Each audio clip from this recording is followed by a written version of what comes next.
Okay, so today we're going to start on a new topic, and it's going to be one of the major topics of the course actually. And so in this, we're going to be discussing how to determine the diffraction efficiency. And so we have, basically we have our diffracted light over the incident light, and sorry.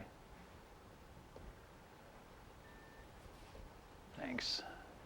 Yeah, so again, we did look at this a bit when we discussed the Fourier analysis, and that that was an approximate theory that we used, and that falls in a category of several other approximate analyses that we can use. In general, though, if we have a grating, you may not know what the characteristics of that grating are. How strong the coupling is going to be, or how strong the diffraction efficiency is going to be. So, for the most part, we'll be looking at in this analysis, we'll be looking at a what we call a volume grating. So we have some thickness d, and we're going to have some modulation of the medium. All right, but so what we had looked at before, though, we looked at a very thin grating, and by thin we meant that. So here is d, call that dt, and so in this case dt was, say, much less than the period of the grating, and so as we mentioned, there was just one interaction of the field. And we can actually consider this just a set of scattering points, or a very weak sinusoidal modulation of the phase passing through that thin medium. We can also have a grating, though, that is a surface relief grating. So we could think of kind of like a blaze grating here.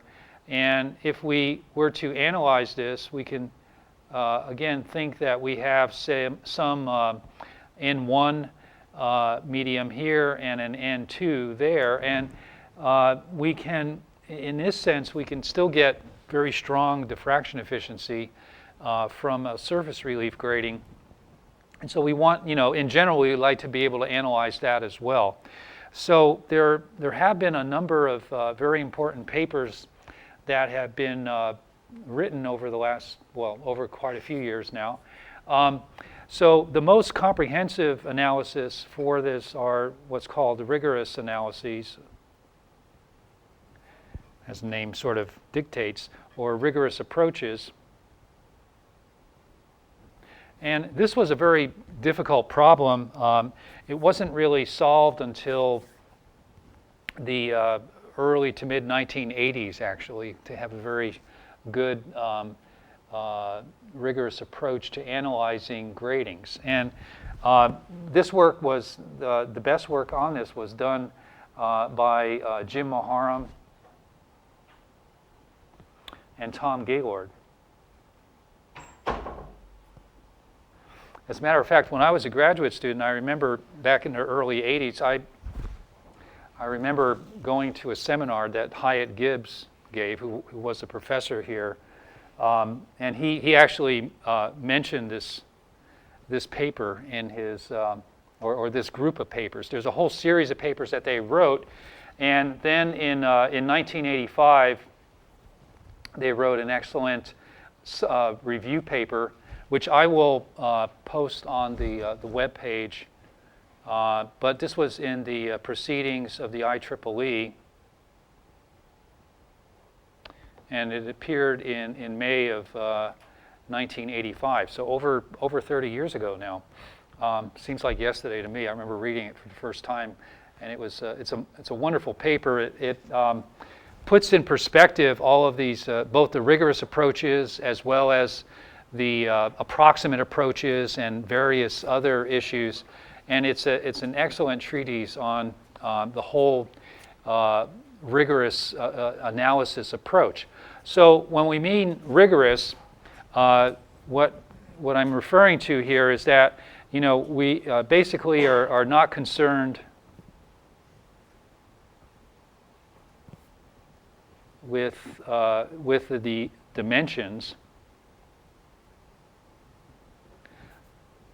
and so the dimensions that I'm referring to are the wavelength, the period, and the thickness of the grating. Okay, so basically, you just give me a grating, whatever it may be, and give me those values, and then we'll calculate what the diffraction efficiency is for these gratings.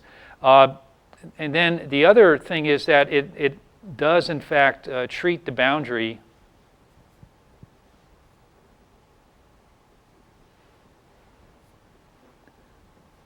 conditions, as well as the volumetric transfer of the power between say the reconstruction beam and the diffracted beams. All right, and so in a rigorous approach, you may have a grating here illuminated with a reconstruction beam, and again has some thickness. And what you'll end up getting are perhaps you'll have, say, the zero order, but then you could also have several other diffraction orders. Some of you in the lab may have seen other diffraction orders that are not necessarily sometimes you'll see spurious gratings being reconstructed, but you'll get, some other diffraction orders, and these all can have efficiencies. So here is, say, eta minus 1, eta minus 2, and so forth. So with a rigorous approach, you're able to calculate the whole group of efficiencies for all of the different fields. Another aspect of this is that you can also calculate you can assume that you have an arbitrary polarization. Okay, so we could have, say, a TE wave, say, coming in, or a TM wave, which is, say, parallel to the fringe or the plane defined by the propagation direction here, z, and of course we'll have our k vector perpendicular to those fringes in the grating. All right, and so there's actually one of my students years ago wrote an analysis of some of the birefringent effects that you can get in these gratings, because by producing a index modulation in a preferred direction, you can now create kind of selective retardation in one direction relative to another, which is basically the essence of retardation plates, where you have effectively a different refractive index in one direction relative to another. So you can actually create so-called form birefringence, which allows you to manipulate the polarization properties of the gratings. I think some of you work for Russell Chipman, and Russell does a lot of work on polarization sensing. Sometimes you don't have materials out in the wavelength region that can be manipulated well enough to get the required retardation, and so by doing this form birefringence, or kind of a grating modulation in one direction relative to another, you can actually create the desired effect of polarization control in a medium. Okay, so I don't want to go too deep into the rigorous approaches, but they can treat all of these different types of gratings without regard, really. Basically what you do is you set the parameters and go into it and calculate the efficiencies. And so there's basically two rigorous approaches. One is what's called a modal analysis. And in this, you actually, just like modes in a fiber, you have these different field modes inside the grating itself. And each of those field modes is an actual physical field. Okay, so the field modes are physical in a true sense. You can go in there and actually measure measure it, okay? Another approach, though, which is actually a bit simpler to evaluate, is the coupled mode approach. And so in this approach, you have fields. So you have fields that are physical outside of the grating.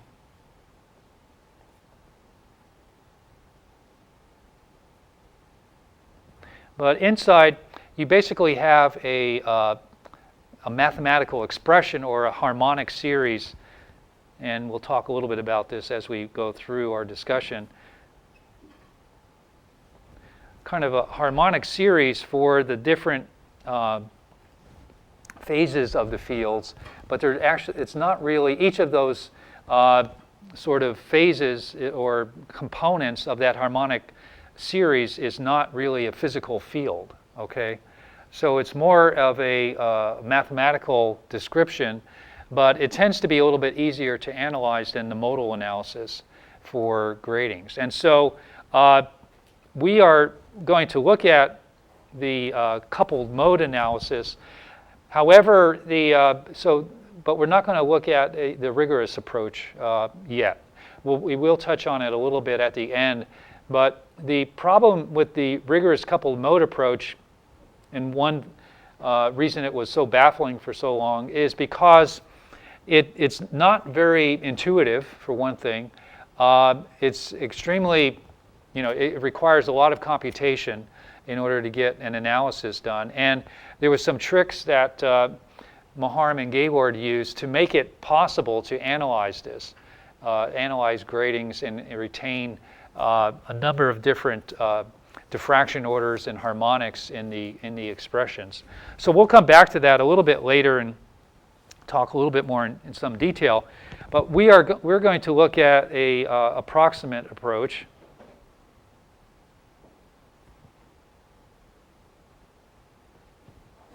which give us a reasonably good description, provided we are operating within the assumptions of the approximate approach. So there's a couple of different approximation approaches that we mentioned. One was the Fourier analysis.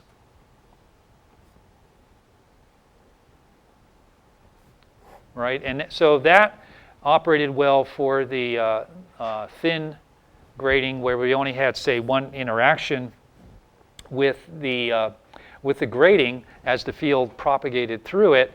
And in this case, we saw that the efficiency kind of varied as the magnitude of a Bessel function squared. Remember, those were the intensities of the diffraction orders that we got. You had a lot of them, right? There was many that propagated through the phase grating and giving us a field. And so, but again, it was kind of limited to thin in a sense that the period was actually much greater than the thickness of that grating that you were working with. This Fourier analysis is also referred to as the Raman-Nath regime, or approximate area of operation. Of course, Raman won the Nobel Prize for the Raman effect that he discovered. Nath did a lot of work on acousto-optics, or acoustic vibrations and deflection of light from those kinds of systems. So whenever you see a thin grating, frequently you'll see that the efficiency is described in terms of it's in the Raman-Nath regime, okay, of operation. There's another approximate form which is called the Born approximation. And this approximation allows you to treat a thick grating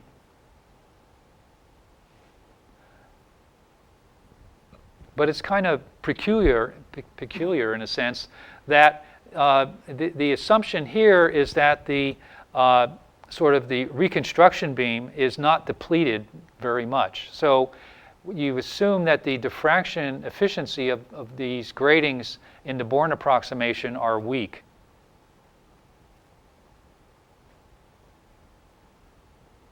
So in many cases, you'll have materials, like some of the materials that we work with in our lab are these very thick polymers, well, several, not this thick, a couple of millimeters thick, which is, you know, very large compared to like the films that you're using, which are only 16 microns thick.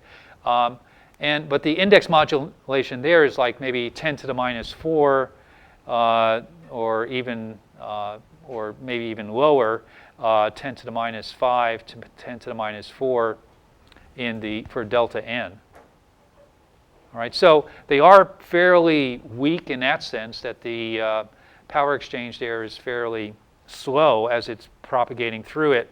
But again, it's not very useful if you have a you know, a lot of power that's being diffracted by your grating. Okay, so to do that, we'll use a different approximation to the diffraction efficiency analysis, and this will be the approximate.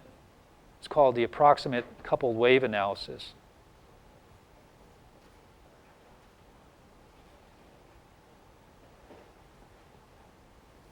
Or the ACWA, and this approach was you know, discussed probably quite a bit in the 60s, but then in 1969, Herwig-Kogelnick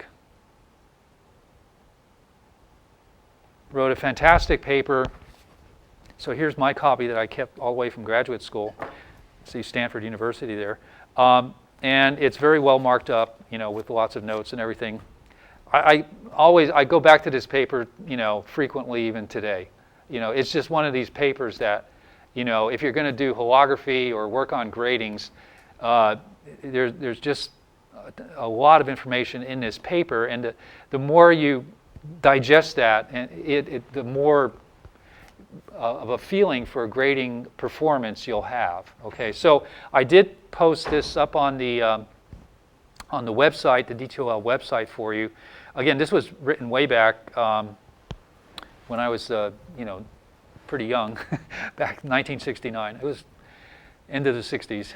Anyway, Bell System Technical Journal, which is no longer actually published. So Herwig-Kogelnick was at Bell Labs, and he was doing a lot of work on a number of things, not only holography, but also on Bragg reflectors, waveguides, Bragg gratings and waveguides, you know, for some of the early integrated optic work that was done back in that time. And so, again, so this is a really nice paper.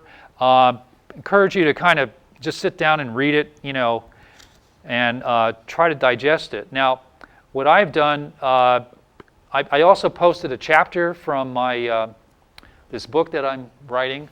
And in that, I kind of rewrote lots of things that were in this paper in my own way, but still kind of following his method of approach to it. And those will be that will be the method that we'll go through in class. So I want to spend some time, again, going through Kogelnick's analysis of this approximate wave analysis. And by the end of that, I think you'll have a really good understanding of the diffraction efficiency of gratings and be able to use that for a lot of different purposes and throughout your career. Okay. So as the name you know, kind of foretells, there are some assumptions that we're going to have to make here that are going to differentiate it from the rigorous coupled wave analysis. All right. So one of the assumptions is the following. So here, the way you think of the grating is that you have a medium. So here we have a medium, say we're describing by its refractive index, and somehow magically we introduce a modulation of that medium between two planes, all right, that are separated by a distance d, all right? And so here, again, so we'll end up having this modulation, but there's really no boundaries.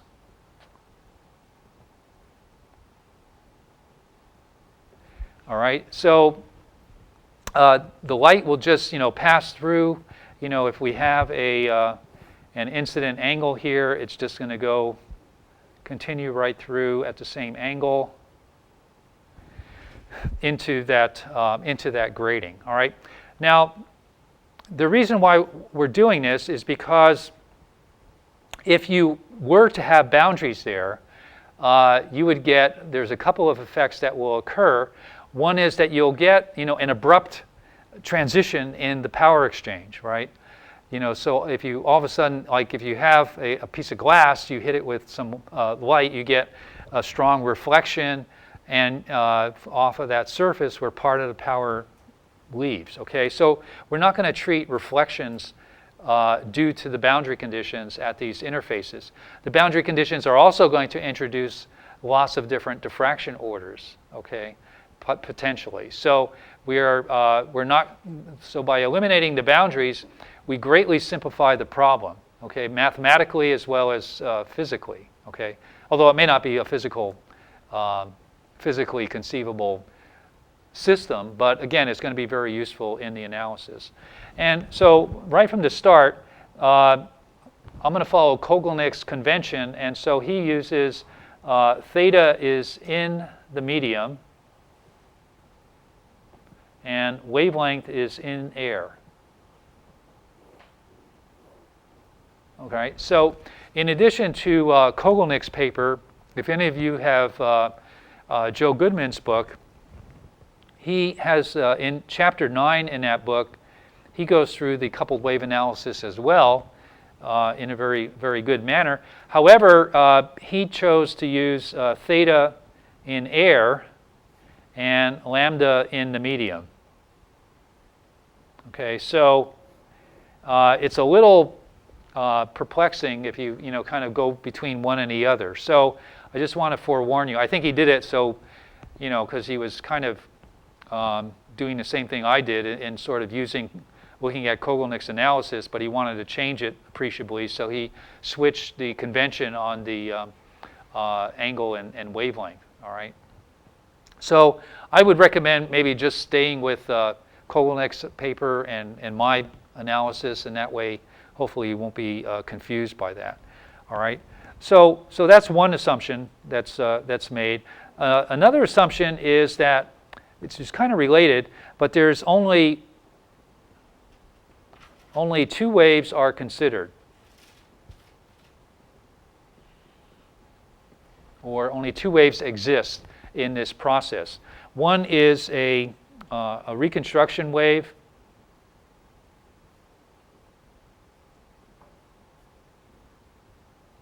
and the other is what Kogelnick referred to as a signal wave or a diffracted wave.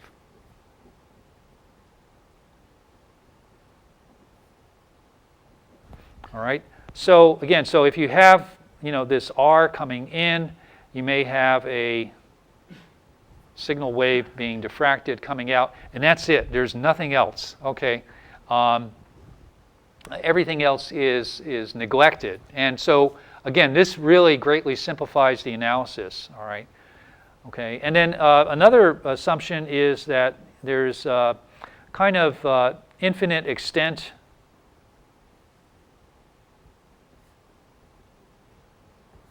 in the x and y direction, but limited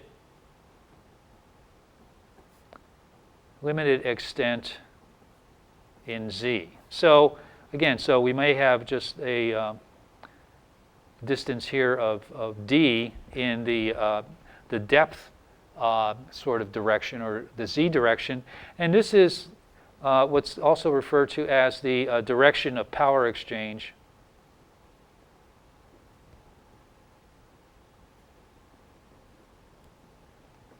For that particular grating. There's no power exchange in the x or in the y. And so we have, so this is the x direction as usual, and this is our z direction. Okay. All right. So let me just kind of redraw this here and set up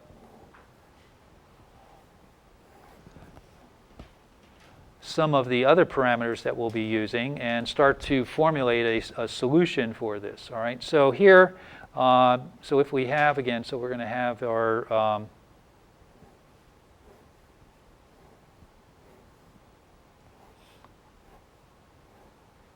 grating, and we're going to come in here with the reconstruction wave like so. It's at some angle in the medium, theta.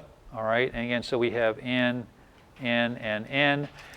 We have a grating period in the volume, which is lambda. So this can be different than the period along the surface. It will be different if it's tilted. And again, so we also have a grating vector k, which is perpendicular to the fringe planes, like so. And this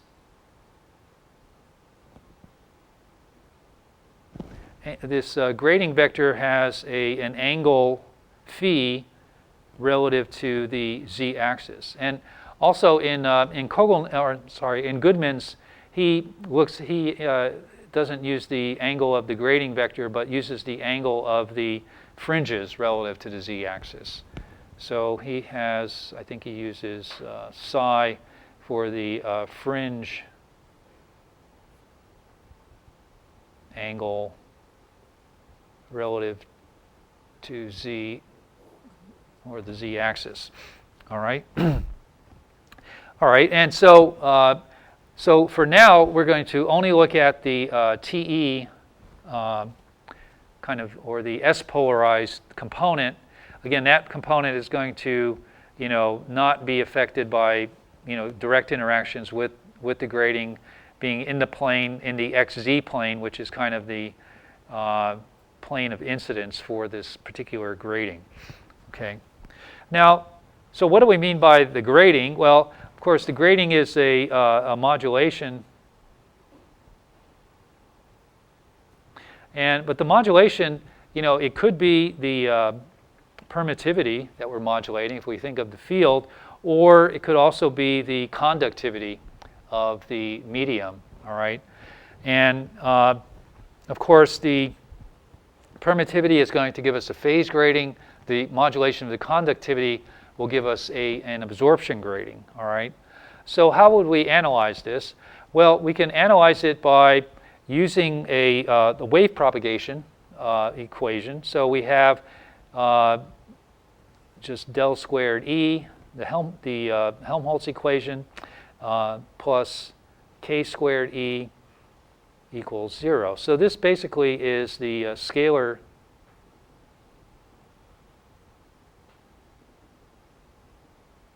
wave equation. And E, all right, E is just a function of x and z. It's not a function of not a function of y, all right, or there is no variation of y. So where does the grating come in? Well, the grating comes in through the propagation constant, right? So the propagation constant that we have, k squared, this is equal to omega, the frequency, angular frequency, over c squared times the permittivity of the medium, minus j omega, the permeability of the medium, times sigma, all right? And again, so this is the permittivity, and it has the dimensions of farads per meter. I'm sure it's been a while since you looked at that. But anyhow, this is the amp seconds per voltmeter, just in case you're curious. And the conductivity, that has units of henries per meter, and this is sort of the opposite in the sense that this is a volt second per amp meter. Okay. So again, so we have the permittivity and the conductivity, But still, where does the where does the grading come into play? Well, the grading comes in from, again, the permittivity and conductivity being modulated, and we can express that as kind of an average value for the permittivity plus a permittivity modulation amplitude times the cosine of k dot r, and similarly the conductivity is a sigma A average plus sigma 1 cosine of k dot r. All right, so again, so we now have a wave equation that has in it the values for the grade, or it has the the physical characteristics of the grading. All right, and our k, again, the grading vector. This is why the grading vector is so important, because it kind of folds naturally into these expressions. And k is equal to, as before, 2 pi over lambda, the sine of this phi angle that we have here. So we have sine of phi in the x direction plus cosine of phi in the z direction, all right, for the grading vector. All right, so let's, so we still need to play around with this. So we have this omega squared over c squared and some of these other factors. So let's, we can get rid of some of these things and get it down into some kind of optical terms, which may be more comfortable for us. So we can think of a kind of an average propagation constant, much like you would have for, say, glass or piece of plastic or something like that. And that is, we can represent that as beta being equal to 2 pi times this average permittivity square root over lambda, right? So this is just 2 pi n over lambda, right? But now we just wrote it in terms of the permittivity. And the average absorption constant, that's going to be related to the conductivity, right? So this is going to give us absorption, and this is going to give us phase, right, for these two. And so the average absorption constant, alpha, is just equal to mu, the permeability, times c, speed of light, sigma A, over 2 times the index, or square root of the average permittivity. All right? So now if we kind of rewrite this k squared, so we have these values for epsilon and sigma. We substitute that back in, and then we also utilize these more familiar values of average permittivity or average propagation constant and an average absorption constant in the medium.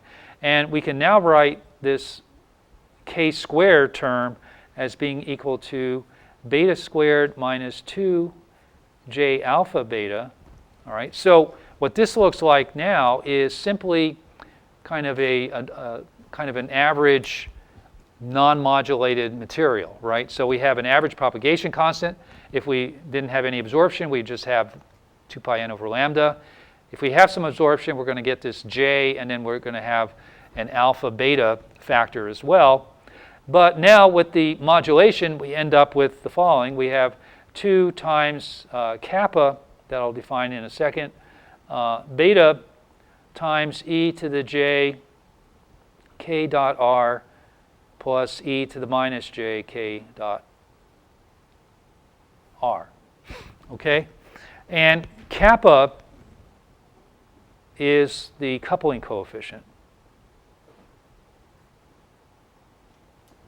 All right? And so this is equal to 1/4 times 2 pi over lambda, the modulation of the permittivity over epsilon A to the 1/2 minus j mu c sigma 1 over epsilon A to the 1/2. So the coupling coefficient is kind of, this is like the essential factor for a grading, okay? This is really what's explaining the interaction between that field and this modulated medium, right? If kappa were 0 again, that would mean that we have no permittivity modulation, no absorption or conductivity modulation, and so this whole term would be 0, and we would just see normal average propagation or absorption through that medium. However, with this, we end up with this additional term. And not only do we have these modulation values, but we also have the vector characteristic of the grading vector. Yes? Is that expression of two symbols at the very end just meaning plus the complex conjugate? You have the asterisk and what looks like... Oh, no. This is just meaning that this is important. This is an important factor, okay? So this is essentially the essence of the grading interaction with that reconstruction field, okay? And so with this, we're going to end up getting this this interplay between the reconstruction field and the signal field or the diffraction field.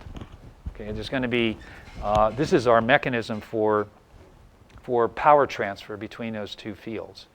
Okay. So again, this is an approximate theory.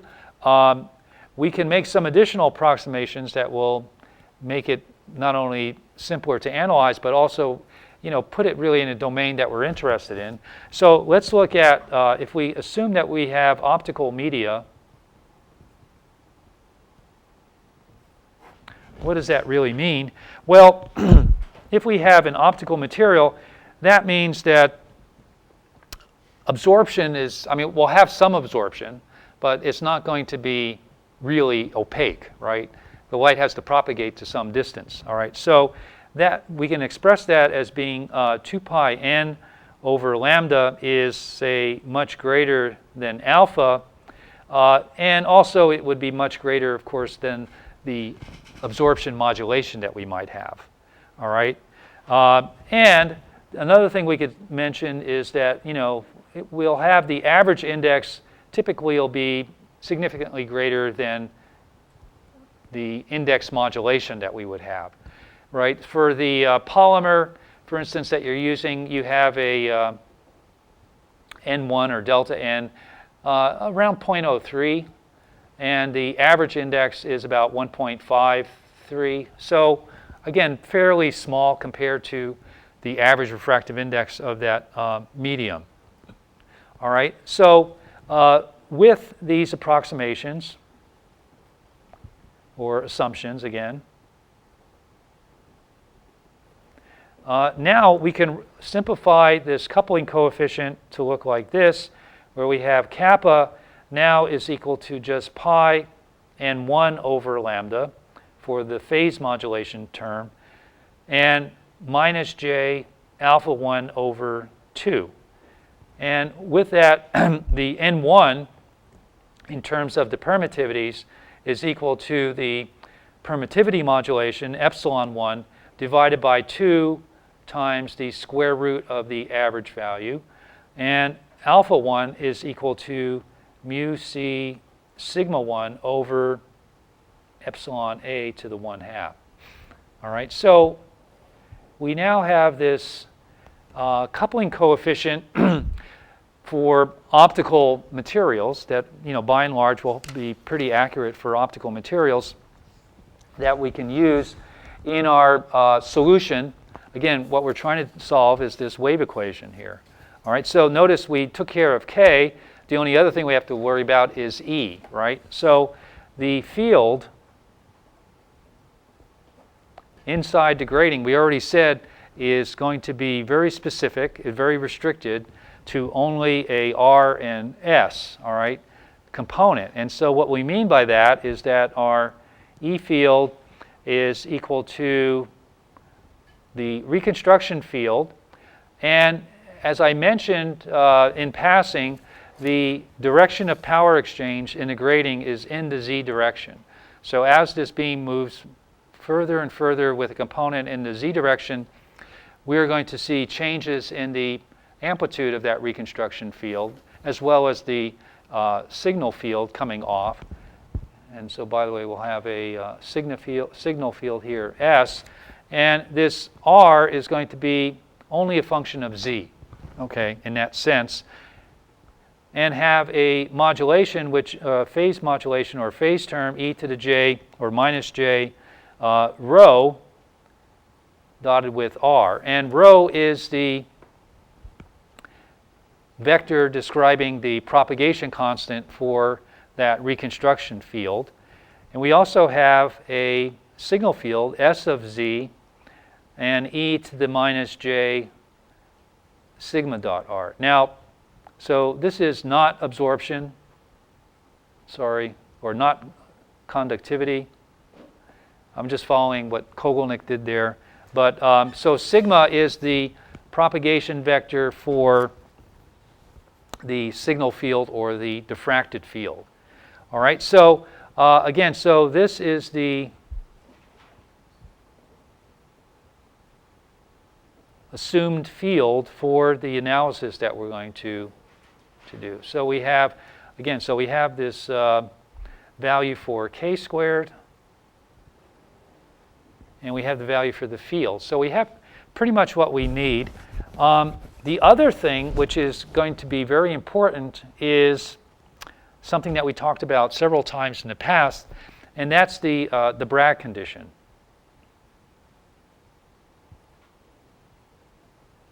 So notice we have these propagation vectors for the two fields, and we also have the grading vector kind of embedded into these parameters that are going to go into the wave equation.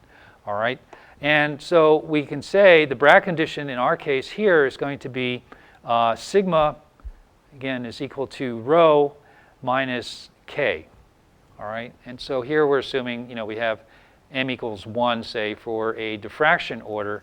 For the rigorous analysis, okay, so just a little aside here.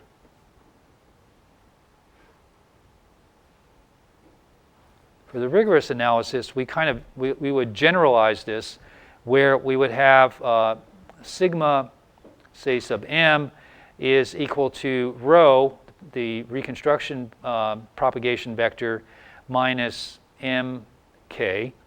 And here, and for the rigorous analysis, we don't make this assumption that we have, say, only these two fields inside the grading, but we now have a field, if we're talking about the TE, where we have E sub y of x z is a summation here of, I guess I should have used I there, but anyway, well, let me use m.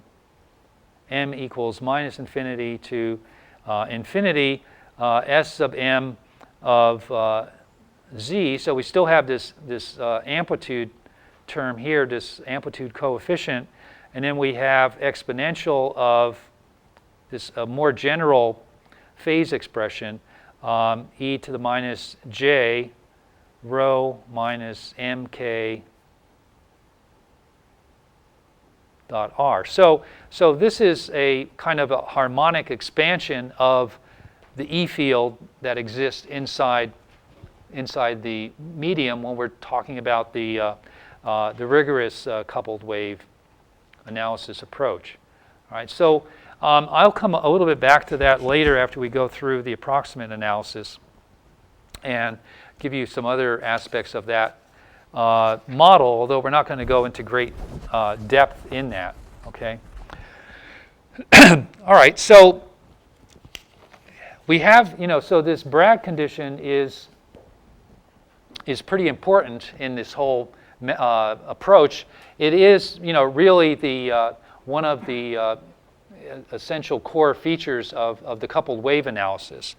So what we're going to end up with is some nice scalar algebraic relations that we can use for describing the field. And we have a kind of a vector relation here for the Bragg condition. So what we like to do is to get a scalar expression for the Bragg condition. And Kogelnik uses that in his model as well. So let's go ahead and kind of convert that into a scalar expression that we can use. Again, so we have rho, for instance, is equal to beta 2 pi n over lambda times sine of theta x plus cosine of theta z, as we kind of depict here in this figure that we have here.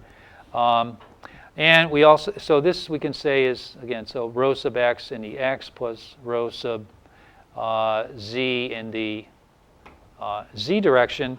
And we have k is 2 pi over the period sine of phi in the x plus cosine of phi in the z direction, or k sub x in the x plus k sub z in the z direction. All right.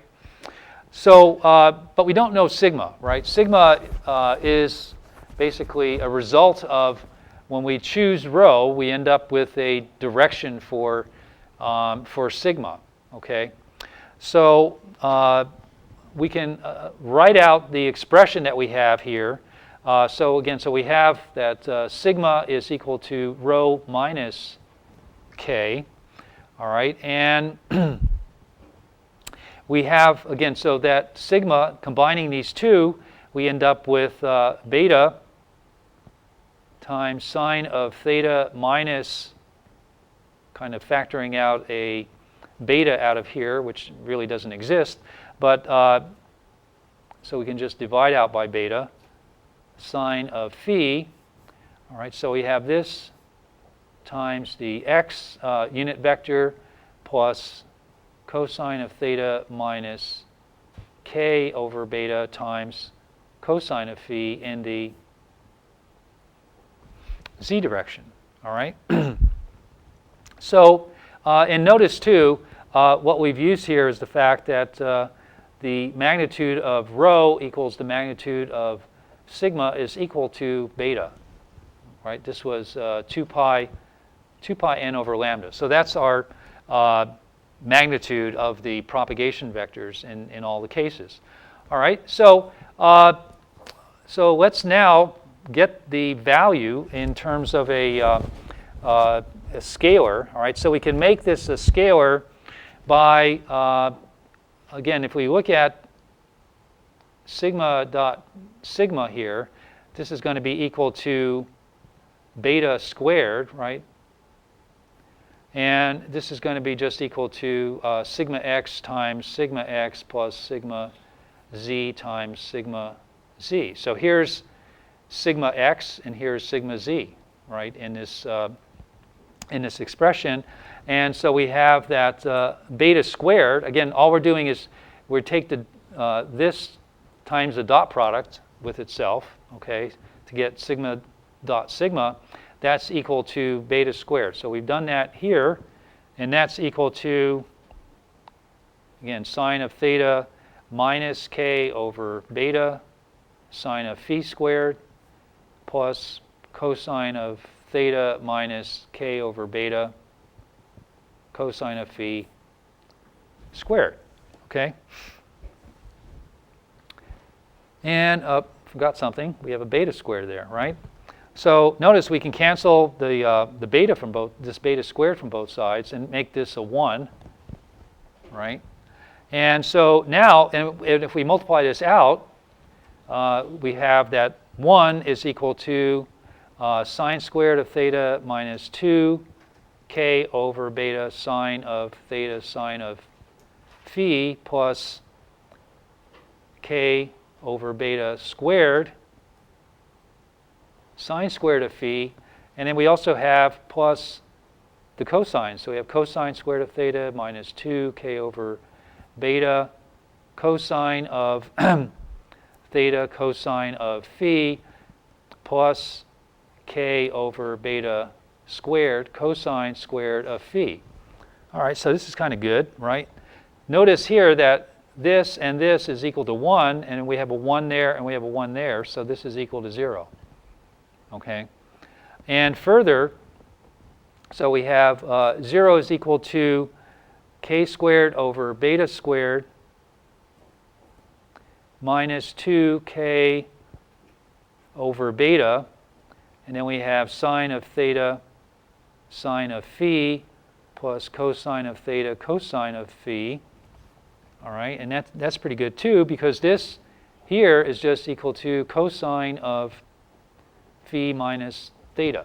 All right, so the Bragg condition, this vector Bragg condition that we started with, now can be written in the following way. We have that cosine of phi minus theta is equal to k over 2 beta, right? One of the k over betas drop out. This is big K, right? That's the grading vector of magnitude.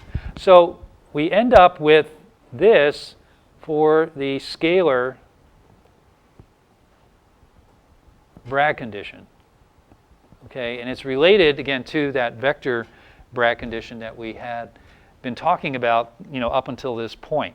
Okay, and further, if we expand that out, right, that's equal to 2 pi over the period over 2 times 2 pi n over the wavelength, or lambda over 2n over the period. Okay, so we could break it right down into the wavelength and period of the grading if we need to or want to. Now, so what this means is that we have one condition. The angle here has got to be a certain value in order for this to be true, right? I mean, it's only going to be equal if this cosine of this difference here of phi minus theta is equal to the set of constants for the grading, lambda, the period, and the refractive index. Okay, so that specific angle is, we can call it theta 0, but that's the Bragg angle. Okay. And it will turn out that the Bragg angle, what that refers to is the angle, for instance, that we used in forming that grading, all right? Or the reconstruction angle that we are going to use to match the Bragg condition is the same construction angle that was used in forming that grading, all right? So it's kind of, there's a lot of subtleties here, but it also points to a number of kind of interesting, I think, intuitive aspects for this analysis. All right. Now, another thing that we talked about off and on throughout the course so far is the Bragg circle. Right, and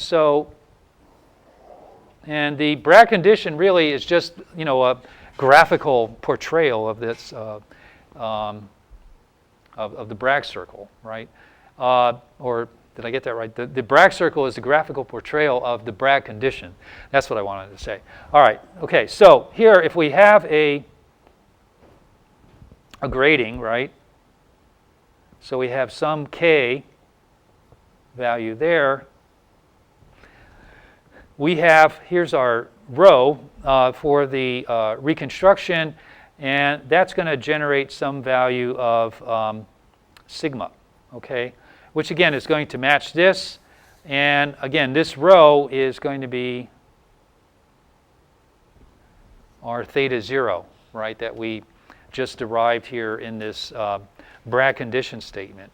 But what if we now again reconstruct this at some other angle? So here is rho prime. We have the same grading vector, so this grading vector again is going to be translated downward. And we now have a problem, right? We have if we're going, this grading is in the same orientation, and if we want to reconstruct this at a new angle, theta prime, we can't get the Bragg condition being satisfied, all right? So that means, I mean, if you were thinking about this to some, in some measure, you might say, oh, well, I need another wavelength, right? Yeah, you do, and that would work, but this is not a nonlinear mechanism that's occurring here. It's a linear process. So this is not, cannot be physically interpreted as a new wavelength where we have 2 pi over lambda prime. We're still at 2 pi or 2 pi n over lambda, all right, for the reconstruction process. So what does this mean? This means that we have a mismatch here by that amount, okay? So there is some detuning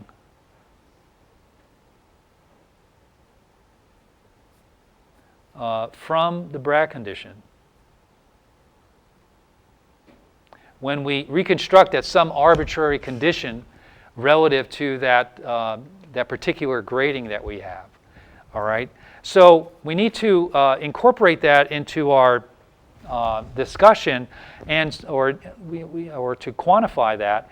And so this detuning parameter, I think this is J, the Greek symbol J, is equal to beta squared, which again is our 2 pi n over lambda squared, minus the sigma squared that we have generated. Note this is the new sigma prime that we have, divided by 2 beta. So it's kind of a normalized detuning, okay, from the actual condition that we have. And if we sub in our values, we can rewrite this now as equal to k, after some manipulation. Here, k times cosine of phi minus theta, where theta now is not the Bragg condition, but some other arbitrary angle that we have, minus k squared over 4 pi n times the wavelength, okay? And so we see that this is really equal to the Bragg condition, or a difference between our actual reconstruction condition and the Bragg condition.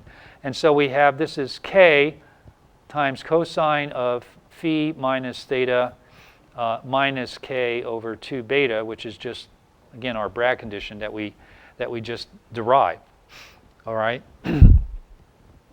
So this detuning parameter is actually very important and very helpful in looking at the grading performance. It's very helpful because if, for instance, we have, so again, we're going to make another assumption here. And again, this is all kind of laced through Kogelnick's paper, going through it, but provides very useful tools for analyzing grading. So the assumption is that we only have small detuning.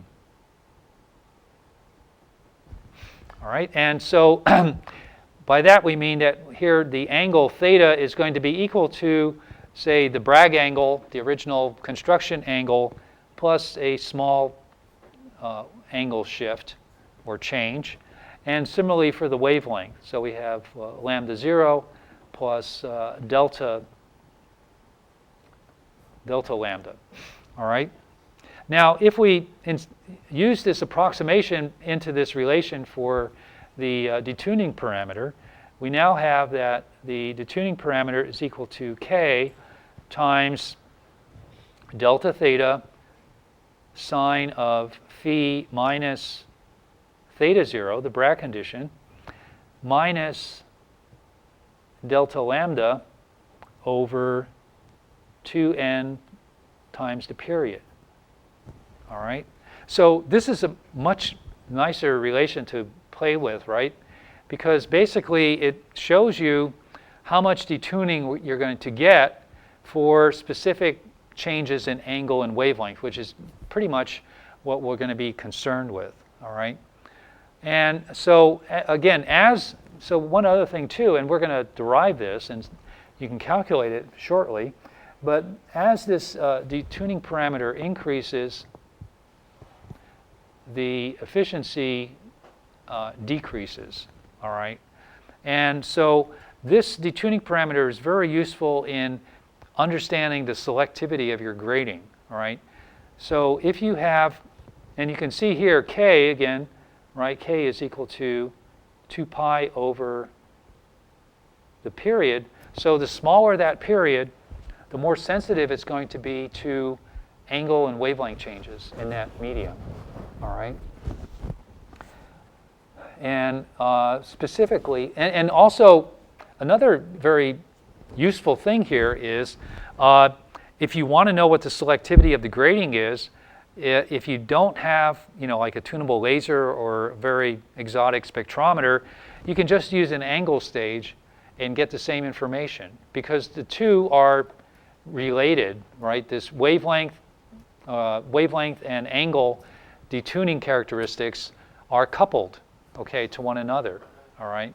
You can make them equivalent. So if you had no wavelength change, you can, change the angle here and get a certain degree of detuning, and similarly for the wavelength, all right? If you wanted to, you could just change the angle to get that as well, all right?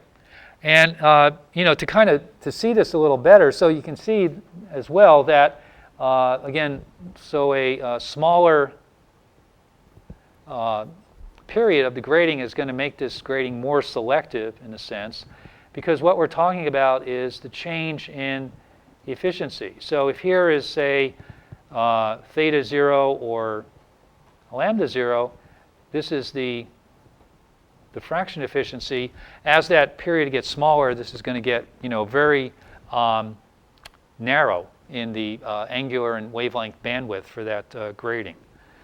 And you can see too that if we have a say a reflection grading, remember we did this, I think we did this calculation before with counterpropagating waves. The smallest period that we can get here for, say, a reflection grading is equal to the wavelength divided by 2n. So you can get some very high selectivity out of a reflection grading by simply recording it with the counterpropagating beams. Okay, way less than a wavelength, maybe a factor of 3, say less than a wavelength. Okay. So again, this detuning parameter can now give us a sense for kind of a dispersion property as well for the volume grading. All right. So let's have a little look at that now. We had talked about dispersion for thin gratings, right? So here, if we have a thin grating, if we come in here with a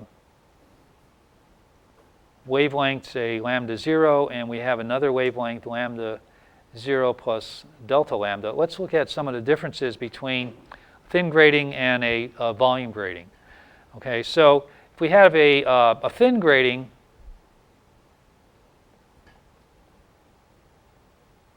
of course we have the grading equation sine theta 1 minus sine theta 2 is equal to lambda over the period. And we found there that the dispersion relation d theta d lambda is equal to 1 over cosine of theta times the period along the boundary. So here's the lambda, cap lambda sub x. And if we were to change the wavelength here, we would get phase matching for lambda 0 in one direction, and we would get phase matching for the shifted wavelength in another direction, right? So we have lambda 0 plus delta lambda. So here's theta d, and here's, say, theta d prime. All right? So, again, thin grating dispersion is really tied to the phase matching at the boundary. But let's have a look at what we mean by the dispersion for a volume grating. All right. So first of all, just like we differentiated the grating equation, since we have this scalar relation for the Bragg equation, so for our volume grating, we have that our Bragg condition was cosine of phi minus theta equals k over 2 beta, and of course we have wavelength in there through beta, k lambda over 2 times 2 pi n. All right. So again, for the dispersion relation, let's go ahead and differentiate, say, with respect to lambda. All right. And so we'll have here then that this is equal to minus sine of phi minus theta times minus d theta d lambda is equal to k over 4 pi n, or d theta d lambda is just equal to 1 over 2n the period sine of phi minus theta. Okay, so it's similar in the sense that both of them depend inversely on the period, right? Although the period is slightly different. So if this were a volume grating, here is the period here, and here is the period for the phase matching at the interface. Okay, so both depend. So the smaller that period, the greater the dispersive effect that we're going to see for the grating. However, there's the way we've defined it here. There's a couple of subtle differences. First of all, what we're talking about for this thin grating, since there's no volume, right? We're just talking about the fields that are propagating outside of that phase set of point scatterers, right? So, but for the volume grating, this particular dispersion relation that we're talking about, again, according to our assumption, we made no distinction between inside and outside. So we're really talking about, kind of what's happening on the inside of the grating. So we're really not making a strict one-to-one comparison here. But notice for this relationship, what we are talking about, instead of just the phase matching at the boundary, what we're talking about is the selectivity of that grating and how that selective diffraction efficiency changes. For instance, if we change the wavelength, how the angle has to change in order to meet the Bragg matching condition, right? So what we're really talking about here is kind of like this problem that we analyzed a couple of times. So if we have a grating vector here, and we had a set of propagation vectors k11 and k12, and then we had k21 and k22, different wavelength. So as we change the wavelength, so here's theta 1 and here is theta 2. So it's telling us how the efficiency shifts with this angle as we change the wavelength. That's the notion of the dispersion relationship in the context of this volume grating description. Now, if we then match it to the outside world, okay, by having an interface there, then we'll end up having these inside orders sort of matched to the phased matched orders that occur on the outside of the grating. And we'll see that later. By the way, okay, even though we said that, for the volume grating, we have N and N and N, in the lab, for instance, you have air and your polymer. So you can always do, to get the angle inside, right, you just do a Snell's law reflection here, and you can get the angles that you need inside the grating. So even though we have the grating in air, you can always, get it in the right angular context by doing a Snell's law refraction at the boundary.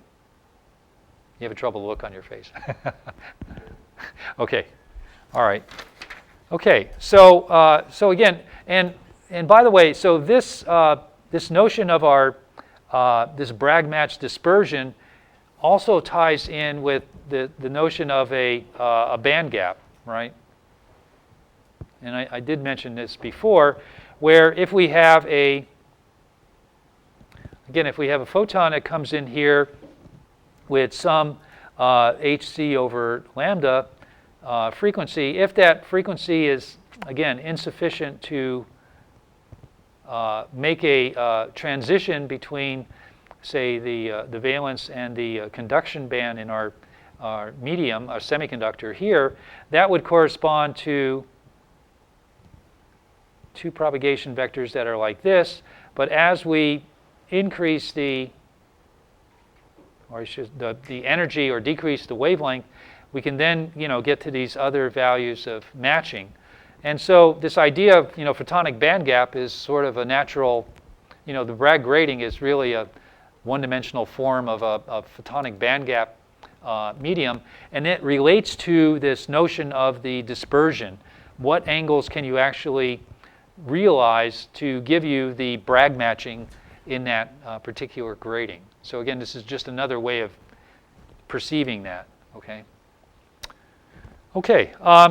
So next time we'll get down to the business of actually solving the Helmholtz equation. We kind of set it up with all the parameters that we need, and so we'll actually come up with a solution next time for the diffracted field amplitude, which will give us the diffraction efficiency. Yep. Is it more efficient if it's exactly at the band gap? You were talking about the band gap construct. So is it the most efficient if it's... For a semiconductor, for current generation, like in a solar cell, it's most efficient if you match right at the band gap. I haven't thought of the analogs there, but for instance, in a solar cell, if you have too much energy, that excess energy just goes into heat, which is lost, right? But what does that mean here? Certainly if you don't have enough energy to bridge the band gap, meaning that you can't Bragg or form a k-vector closure here, then you have a loss in efficiency. But in this, for us here, if you have more than that energy, you can always extend this and keep getting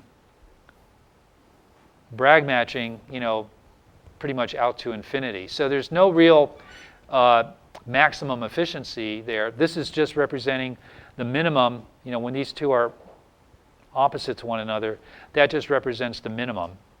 For actual semiconductors, there's more significance to that particular matching, because there's recombination effects and other things which come into play there, which also occur right at the band edge. So it's a little bit different, from that notion. Just a limit to how much I could do this analogy for that. But okay, so if you check the website, there'll be there's some new notes up there, Kogelnick's paper, and I will put up another homework set for you on the coupled wave stuff. So that will be due probably in a week or 10 days or 2 weeks, something like that. So, yeah. When do you need the write-ups for Lab 3 by? How about next week? How about next Tuesday? Yeah, so 3 write-ups due on 10 November, right? That's next Tuesday. Okay. So you guys make some good holograms to get something come out good? Okay. Yeah, sometimes it's a little tricky, even to get that. You have to have good stability and enough power coming through in order to make it work. So, and a nice shiny object usually helps too. So, okay.